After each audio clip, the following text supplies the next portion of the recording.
Hey guys, I am so excited to have a returning guest here today. She's one of my favorites. We had her here last year. She gave us so many input and so many good advice. The one and only Nisi here today. Girl, tell us about Hello. you. How you been? Hello. Oh my God. I think it's almost been a year since I've been back. I'm so happy to be back on the Queen of Leisure podcast. How are you today? I'm doing wonderful. It's happy hour. I'm enjoying my glass of wine, and I'm so excited that you're here with us today. Same. I'm happy to Today, be here. wonderful. Today we're gonna have fun. We always have fun, nothing serious. We're going to be touching all sorts of subjects, so get ready. Um, Tell us what you've been up to these past few Just months. just life working. I think last time we talked about work when I was here talking about working and taking time to leisure, just working a bunch of different stuff. I also work as a mortgage loan officer. So just working in a lot of different things and just enjoying life, I guess, for the most part, or trying to. Okay, that's wonderful. That is wonderful. Same here. A lot has been happening on my end, family, personal life, a lot of growth, a lot of changes. We're in the new year. Happy New Year, 2024. We made it. Thank God. Right. Just trying to operate in the mindset of added gratitude because there's so much to be grateful for. But yet it's so easy to be pulled to the far left when things come our way. But we just have to just grab ourselves back and be mindful of what we have going on. Definitely, definitely. So, what are we talking about today? I'm super excited. Ooh, okay. Well, after all, this platform is all about leisure, and I'd like to hear your perspective. I remember there was a time we started talking, and you started sharing about um, leisure being biblical. I'd start with that. I know it's the heavy ones. We're gonna get them out of the way first. The sort of like controversial ones. What are your thoughts on leisure being biblical? Is it something that you think can be traced actually even in the Bible for believers when it comes to taking time apart to rest, recover, making time for friends and family, and also Mhm. enjoying life to the fullest? Definitely. I think God is a God of balance and structure. And, of course, he likes rest. Of course, some people can say, well, the Bible say if you don't work, you don't eat, things of that nature. Right. But I think God value rest, just like Yeah. I think rest is biblical. And even when I think about how, like you said, for the believers, I don't know. I think God is a God that wants us to rest. Like he creates this beautiful world. Why wouldn't he want us to enjoy it? So maybe I should have came prepared with my verses, but I think for the most part, I No, think God wants us to rest. I think life should I be balanced. I believe that I totally agree because basically he's an entity of order. When you look at nature, you look at everything has order. There's a system. So of course I'm all for it. I believe the same thing you agree. I'm agreeing with you is what I'm saying, basically. Yeah, definitely. And even when we're talking about, let's just say we're talking about, God created male and female, whatever. And I even in relationships, God, I'm trying to figure out how to put this. My Take your thoughts are a time. little scattered, but like I was talking to a friend the other day, and I said, you know what? I think God created men to be physically stronger. They're able to go out in the workforce and work harder and deal with things better. I know some people like it's a little sexist or whatever, but these are my beliefs. I was raised conservative in a Christian family. Like I just believe that men are physically stronger. They can work harder, and like I was talking to a friend the other day, and I said, well, think about it like this: when God created the earth, He didn't have Eve up there, working. You know what I'm saying? Like God created the world, then He created Adam, and then Adam already did the work, and the woman came in to do the Mm. other stuff. Girl, you So better I do preach. believe that God is a gentleman. Yeah. You know, he's out here working hard and stressed like I am. You know, that's just my view on things. That's just my. I Some people love it. might agree, some might not. I believe God is a God of order, and I love it. I think women resting in their femininity is biblical. That's what God wants for us. Love it. Period. That's on period. I love it. No, I love the idea, what you just said. Everything was basically created, like he did the work first. There were no shortcuts. And then he created us lovely beings. We were created last, not because we were like second thought now. It's because he took his time to basically craft these beautiful cheekbones and our personality and everything that a woman presents, to this world. So I love it. Yeah, I'm God all was for it. intentional. And I think a Yeah. lot of people, I think a lot of people when they hear like the the leisure moment movement, excuse me, and a lot of people think, oh, it's just like, well, there are women in the Bible working. True. Yeah, true. Mhm. But I didn't hear anything about women just like working so hard that they're exhausted and they're having nosebleeds. You know what I'm saying? I didn't hear Right. about women just working all the time. There was women in the Bible that worked, but they were like big entrepreneurs doing their own thing. Women are Right. naturally creative. I can't speak for all women, but I'm going to speak for the ones that I know of. Um, Mhm. Women are not like, we're not naturally lazy. Like, women are multipliers. Women Mm. are inspiration, you know? Yeah, So I it's just love it. that's just what I have to say about it. And I did take a few notes of different things that, I kind of wanted to like touch base. I know last time we talked about working and stuff like that. Yeah. And what I've been noticing lately, we're in 2024, a lot Yes. of companies are laying off people right now. Let's talk And, about and that really made me think like, you don't get a cookie for it. Mm. risking your health for these companies. You don't get a Right. cookie for not including leisure into your life. And Hmm. I really wanted to get your thoughts on that and really, Right. That is so true because in my previous video, I talked about being a boss babe, my early 20s. You're young, naive, full of energy, and that's who they prey on, basically. You're young, and who to get when you're young, right? You have your Mhm. energy and you can give your all to tie it in. Um, what was I saying? I totally lost my train of thought. We're What was the talking about question? like basically young ones going into workforce layoffs and things of that nature. Right, the layoffs. So the workplace basically takes our youth, I believe, if you're not connected in a place that basically has purpose. I'm not saying that when you're working hard, you're slaving away. Mhm. Working is good. It depends what you're working for towards and Mhm. what purpose does this job has, because we go into these jobs thinking that they're everything. We give our all and we're committed. And sometimes we see the signs, our body's telling us it's breaking down, it's time to go, but we don't listen. We think that we have to perform the hardest we perform. Um, the more dedicated we are, the more Mhm. rewarded we're going to be. And that is not true. There are people who are in jobs for 40 years, 20 years, 10 years, Mhm. and they have nothing to show for it. Nothing. Absolutely Right. nothing. So at what cost you're doing this is what I would basically have to say, my input on that. Mhm. Yeah. Yeah, definitely. So that's what I'm noticing too. Like, like last time we spoke, I have a lot of experience with working very toxic jobs, where to the point that they almost took me out. Yeah, you were sharing that. So I am dealing with different situation right now where I'm in a situation where I can't say I'm 100% happy and I am suffering. And I know you made a couple of videos back where you were talking about trauma, are you traumatized and different things of that nature. Right. Like I think, like I know you briefly spoke about anxiety also. Oh And yeah. same with me. I never really, when I was younger, I'm not going to discredit anyone's feelings or invalidate their feelings, but when I was younger, I Right. didn't know any better. I didn't believe in anxiety. I would hear people say, I have a panic attack. And I'm like, a Mm-hmm. panic attack? Like what? Like what do you mean? Right. Like I didn't understand anxiety fully. And as I have gotten older, and I'm noticing that your mental health is so sensitive. It's like a little egg.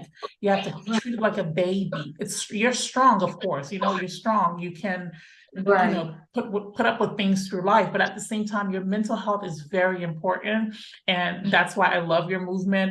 like Queens of Leisure. And of course, I know the men are watching too. So the Kings Kings of of Leisure. Leisure, the Kings of Leisure Uh, that are watching, just take your mental health seriously. yeah. And even with the American dream too, we all talk about like, I know today's video, we're just chatting about different things. I know it's not too structured for those of y'all that are watching. We just wanted to chat about what is leisure and how you can incorporate leisure into your life, and just to touch base on things that are going on right now in our economy, in our world. Right. It's just a lot of, it's stressful.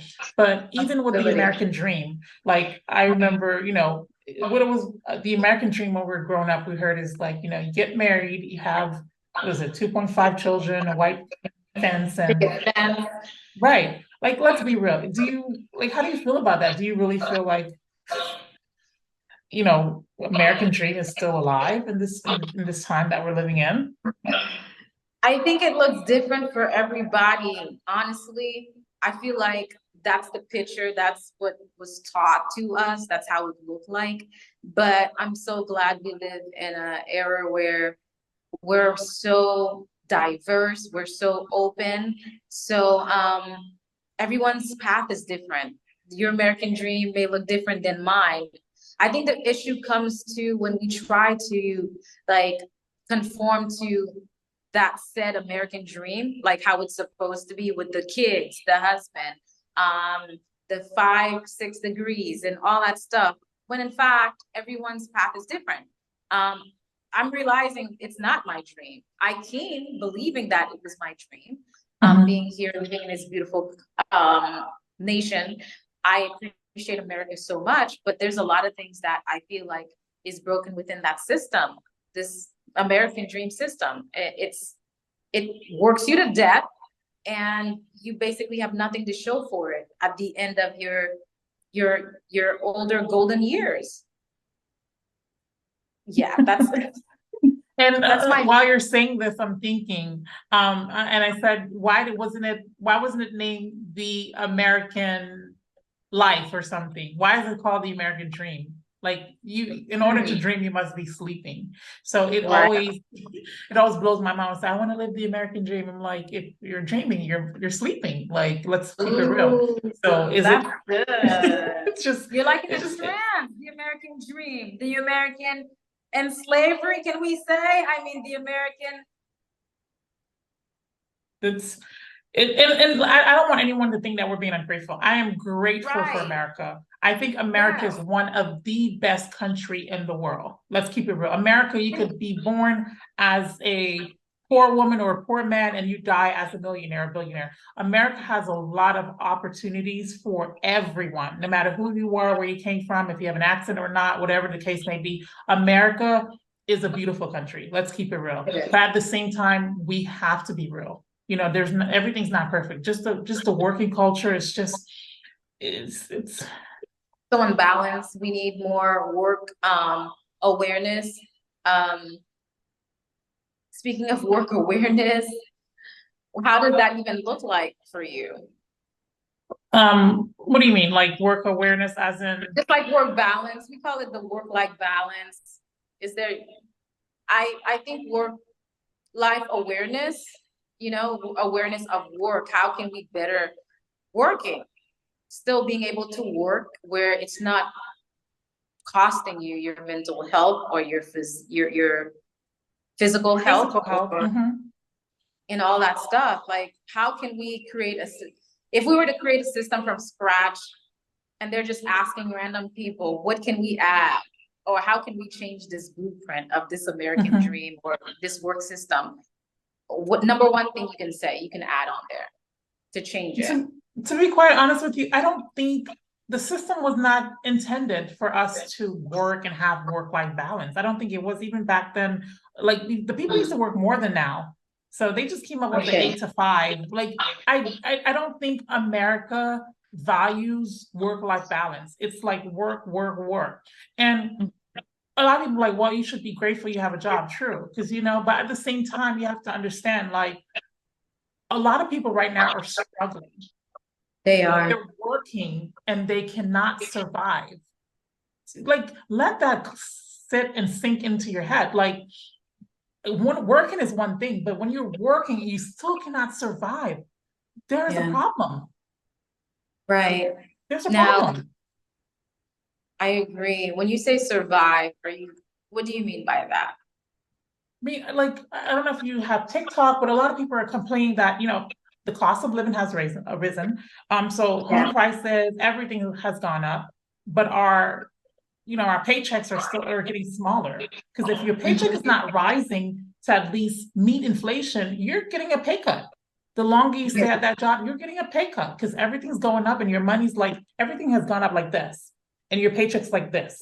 Like it doesn't make sense. So it's a lot of different factors right now, and that's why I'm happy that we're talking about this and trying to find ways, to get out the rat race because that's what it is, climbing the Yeah. ladder and things of that nature. So it's a little overwhelming right now, honestly. I think we're all feeling the pressure. Everyone I talk to, and I have friends that are different, friends that are nurses, friends that are teachers, friends that are doing different things, and it's the same story. Everyone is struggling. Everyone is just trying to survive right now. And I don't know, it's overwhelming. It certainly is. Something's got to change. Right. Um, It's now, sad. It's definitely sad. I it's heartbreaking. I feel the pressure as an adult. We all going through it. We're all trying to minimize. Mhm. So how can we? I know there's minimalism is also trending now because of what's going on, and even before it was trending, I've been doing minimalism. It's a practice I that I live by. I Mhm. believe in having less. I'm not a maximalist. I think that's what it's called, a Mhm. maximalist. I don't believe in maximalism. I feel like the less you have, the more just something therapeutic and purifying and carefree about just not having a lot of stuff. Perhaps my upbringing has something to do with it, but Mhm. thanks, mom and dad. But that's how I feel. I feel so much free, so much lighter, Mhm. just being able to have the things that I need. And I think going through what's going on right now in this recession, a lot of people are going to learn and value that. And maybe some may not, because Mhm. people are people. Some people may like minimalism and some people may not. So, what are your thoughts on minimalism? Honestly, same as you. I do come from a background of I do come from a background of family that they like to hoard things. So I do like to live a life that's very simple. I think a lot of times people think if you're a minimalist, that means you're cheap or you don't like nice things. And I think that's not true. So it's just I do like to live a very simple life with not a lot of stuff because I do believe that when you like to hold on to things and you don't want to let things go, it's a scarcity mindset. You're thinking to yourself, oh, if I let this shirt go, I won't have money to buy another one, or I won't have money to do this, or I just believe life is, you just need to let things flow. Right. No, if you have that pants, when you need a yellow shirt again, you'll find it. You'll get a new one. You'll have money to buy a new one. So I think a lot of it, when people hoard things, I don't know, it comes from maybe scarcity mindset in a way. Maybe you had a childhood that was very hard where you struggle and now you're Yeah. like, I have money. I'm going to get everything that I want, So definitely, I like to live a very simple life, and I still struggle with getting rid of stuff because sometimes I'm like, what if I need that shirt? Because I don't want to sound like a hypocrite because I struggle with that sometimes when I'm like, well, I do need an extra pajamas. I'm like, I'm not wearing it. Why am I saving it for? So Right. yeah, I'm on the same boat as you. I'm definitely, I wouldn't say I'm minimalist, but I do I don't like a lot of clutter. I'm from a family that hoards. My parents are hoarders. They just buy a bunch of random stuff. The house is always full. The fridge is always full. Like there's no room. You can't even go in there like, oh, I'm looking for eggs. There. It's just like you have to go through the Oh my jungle to goodness. find eggs. And I don't like living like that. My fridge, I like to shop according to the week. I I'm love it. intentional about the things I buy. I'm intentional about the fruits that I buy. It's just, yeah, minimalist is the way to go. Definitely, if it works for you. We're not pushing nothing on Right. anyone. And I did take a few notes of. Let's see, what did we talk about? And also, I'm noticing that people are allergic to PTO. A lot of people have PTO and they don't want to take it. They're like, oh, What's up with that? I wish I had an answer. I really wish I had an answer. Wait, unless they're secretly keeping it and collecting them as a badge of honor or something, you can't cash them in. I think sometimes you can cash them in, but I'm the opposite. Like I like to use my PTO. The minute I get it on the first. The minute I get it, I use it because life is short. I'm not stocking up PTO Right. until the end of the year. What if I die? I need my PTO now. I want to use it now. So, but I agree. But you sound like we were raised in the same household. Like we had maybe to we sound like we were. had the Wink, same wink. sound like we had the same parents, the same experience. Yes. I like how you said that when you talked about the letting go and stuff like that. I think in order to do that, that's why it's good to have, I would recommend having these quarterly um, decluttering seasons or weeks, however you want to put it, so that you can not keep up, but what's the word I'm looking for? Like You're take able to just keep inventory an of what you eye. have. Exactly. Keep an inventory of what you have and then keep the circulation going. If you bring something new in, and you just got to make sure you take something out. That way it creates that balance. Speaking of the whole cluttering situation, I think I read somewhere where hoarding is a manifestation of like trauma. People who clutter, yeah, this trauma is attached to it. And I couldn't see why, depending on how you're raised. If you were raised with not much, right? And now that we're adults and we can take care of ourselves, we can control our lives, how we want it to look like. I can understand how one can just go overboard, you understand? And just buy the things that they didn't have before. So it makes sense trying to put myself in that person's shoes. Right, definitely. Yeah, definitely. And I just want to I know this is your podcast, but I just want to give you a shout out. I just think you've been doing such a good job with the content, and it's been so good just learning little nuggets of knowledge. I love your video that you made yesterday about nature. I'm a big nature fanatic. I try to go outside at least every few days because I work from home. So I try to go outside and just go for a walk and just keep on preaching this. I really think this is your purpose, and letting people know that leisure, you don't have to earn leisure. Stop thinking of something that, well, once I work hard and I show the company I've been working hard for 20 years, I get to rest. No, leisure is every day. Try to incorporate more leisure into your life. And I'm super excited about what you're doing. I'm so happy to be here today. I know it's just like a random, we just kind of just jump on, just to have a little chit chat about the workforce and doing your thing. And I'm so happy and so honored to be here today. The honor is mine, truly. Thank you for being here. We always have fun. Yeah, definitely. Definitely. I know this was supposed to be really short and sweet. And like I said, definitely happy to be here. I hope we can do this soon. Maybe talk about something else. I know we came here to talk about work and how people are surviving, and be sure to let us know what you think in the comment section. For those of y'all coming in, let us know how you're surviving and what are you doing and how you incorporate leisure these days. Right. Well, thank you. As she said, tag us, let us know how your leisure life is looking like. And if you have any questions or concerns, thoughts, comments, we are open. Just leave them in the description below, comment below. And this was nice. Thank you all, Leisure Babes. And until next time, this was wonderful. Bye for now. All right, bye.